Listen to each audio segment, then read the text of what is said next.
తప్పనిసరిగా చర్యలు తీసుకుంటాడు మీ అందరి మీద కూడా. తప్పనిసరిగా మీరు ఈ రోజుకి మంచి జరుగుతుంది, ఈ రోజుకి మేము ఉన్నాం కదా అనుకుంటున్నారేమో. భవిష్యత్తులో వెంకటేశ్వర స్వామి ఆగ్రహానికి గురికాక తప్పదు. మిస్టర్ బిఆర్ నాయుడు గారు, మీరు స్పందించండి. ఈ పరకామణి మీద మీరు తిరుపతిలో కనీసం పరిపాలన మీద దృష్టి పెట్టకుండా కేవలం అవినీతి చేయడానికి తెలుగుదేశం పార్టీకి కేర్ ఆఫ్ అడ్రస్ లాగా మీరు తిరుమల తిరుపతి దేవస్థానం మార్చడం చాలా బాధాకరం. ఎంత దారుణమండి. పరకామణిలో దొంగ దొరికితే కనీసం ఈ రోజు వరకు టీవీ5లో చూపెట్టారా, ఏబిఎన్లో చూపెట్టారా, ఈనాడులో చూపెట్టారా? మరి పోలీస్ కేసు పెట్టారు కదా వీళ్ళు.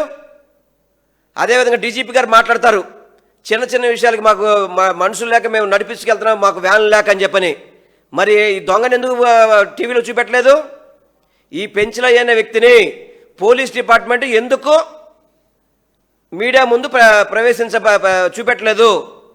ఎందుకు మీడియా ముందు ప్రవేశపెట్టలేదు? అందరూ కూడా ఈ కూటమి నాయకులే దీనికి సూత్రధారులు అనేది దీని ద్వారా మనకు అర్థమవుతుంది. జనవరి 2025లో జరిగితే ఈ రోజు వరకు కూడా గప్పు చిప్పుగా దీన్ని దాచిపెట్టారు. దాచిపెట్టి ఎక్కడ ఈ నగలు కొన్న షాపుల మీదే చర్యలు లేవు, ఈ నగలు తాకట్టు పెట్టిన బ్యాంకుల మీద చర్యలు లేవు. కేవలం నామమాత్రంగా కొద్ది రోజులు ఏదో రిమైండ్ విధించి బెయిల్ మీద బయటకు వచ్చేస్తే కనీసం ఎక్కడ కూడా ఇవన్నీ కనపడకుండా. నాకు తెలిసి ఈ రాష్ట్ర చరిత్రలో తిరుమల తిరుపతి దేవస్థానంలో ఈ యొక్క 20 నెలల నుంచి జరుగుతున్న అపచారాలు ఎప్పుడు కూడా జరగలేదు, ఎప్పుడు కూడా జరగలేదు. మీరు ఎప్పుడైనా కానీ తిరుమల తిరుపతి దేవస్థానంకి వచ్చే నెయ్యి ట్యాంకర్ పడిపోవడం మీరు చూసారా? అంత అవినీతి, అక్రమాలు. అదేవిధంగా వాళ్ళకి కావాల్సిన వాళ్ళకి టెండర్లు ఇచ్చుకోవడం, రేట్లు అమాంతంగా పెంచేయడం, మళ్ళీ క్వాలిటీ నామ్స్లో ఎక్కడా కూడా మళ్ళీ మార్పులేం లేవు. గతంలో ఏ నామ్స్ ఉన్నాయో ఆ నామ్స్ ప్రకారమే సరుకులు తీసుకుంటున్నారు. కానీ రేట్లు వేరియేషన్ మాత్రం 100%, 120% పెంచేస్తున్నారు. అంటే ఎంత అవినీతి జరుగుతుంది తిరుమల తిరుపతి దేవస్థానంలో. భక్తులందరూ కూడా గమనించాలి. చంద్రబాబుని, పవన్ కళ్యాణ్ని, కూటమిలో ఉన్న నాయకులందరూ నిలదీయండి.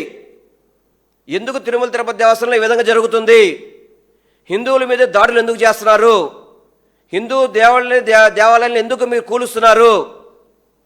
అందుకనే టీడీపీ పార్టీని అందరూ కూడా చెప్తున్నారు, దాని పేరేంటి అనేది, టెంపుల్ డెమాలిషన్ పార్టీ అని చెప్పని. అంటే తెలుగుదేశం ప్రభుత్వ హయాంలోనే ఎన్ని జరుగుతాయి అన్నీ కూడా. గతంలో పుష్కరాలు అడ్డం పెట్టుకొని గుళ్ళు పడగొట్టేయడం కానివ్వండి, పుష్కరాల పేరుతో వచ్చిన స్నానం చేయడానికి వచ్చే భక్తుల్ని పొట్టన పెట్టుకోవడం కానివ్వండి, ఇవన్నీ చంద్రబాబు టైంలో కదా. మరి పవన్ కళ్యాణ్ గారు నేను పుట్టిన కాంచి సనాతన ధర్మం చెప్తారు కదా, ఎందుకు నోరు మెదపరే పవన్ కళ్యాణ్ గారు? ఎందుకు మాట్లాడరు పవన్ కళ్యాణ్ గారు? మీరు కొద్ది రోజుల్లో మాత్రమే సనాతన ధర్మం పాటిస్తారు. మీరు సనాతన ధర్మం అనేది కొద్ది రోజులు మాత్రమే పనిచేస్తుందా? తిరుమల తిరుపతి దేవస్థానంలో ఇలా ఇన్ని ఘోరాలు జరుగుతుంటే నోరెప్పరే ప్రశ్నించరా మీరు? జనసేన పార్టీని ప్రశ్నించడానికి పుట్టిందంటారు కదా, ఇప్పుడు ప్రశ్నలు పోయినాయా? చెప్పండి పవన్ కళ్యాణ్ గారు.